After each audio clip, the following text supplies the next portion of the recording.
If you run a publicly traded company, you may need to send shareholder letters, information statements, and proxy statements for annual general meetings.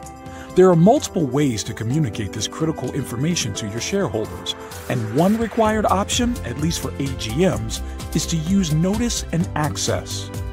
Notice and Access was implemented on January 1, 2009, and it gives companies a way to share proxy materials online with their shareholders by mailing or emailing a one-page notice. There are several reasons why you may want to consider using Notice and Access to share information with your shareholders. Here are a few. Number 1. Save money on postage and printing. Number 2. Reduce the environmental impact because you no longer have to print large quantities of materials for shareholders. Number 3. Communicate with your shareholders much quicker. Speed matters, and you can save time using Notice and Access. Is Notice and Access required for public companies? While Notice and Access is convenient, it is only mandatory for public companies hosting an annual meeting. This means issuers that are not publicly traded and subject to SEC reporting requirements don't have to comply.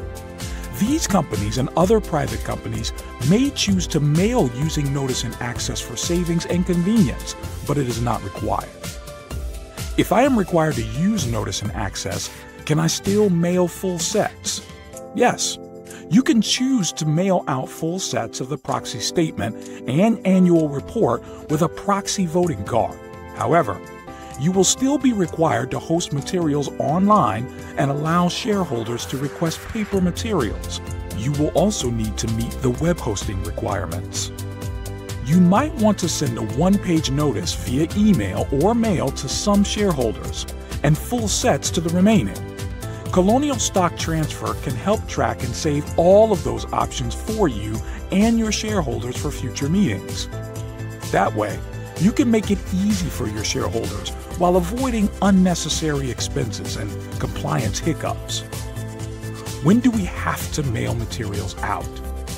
Under Notice and Access, if you are sending a one-page notice, you will need to provide access to materials through a compliant website 40 days prior to the meeting date. If you are sending full sets, you won't need to worry about this 40-day requirement. What should be included in our proxy notice? You should include all necessary disclosures, voting proposals, and meeting information in the proxy notice. This is something Colonial can help you with. Colonial will also facilitate and upload the full sets online for you. Save the environment and get cost savings from Notice and Access while providing a more convenient way to communicate with your shareholders.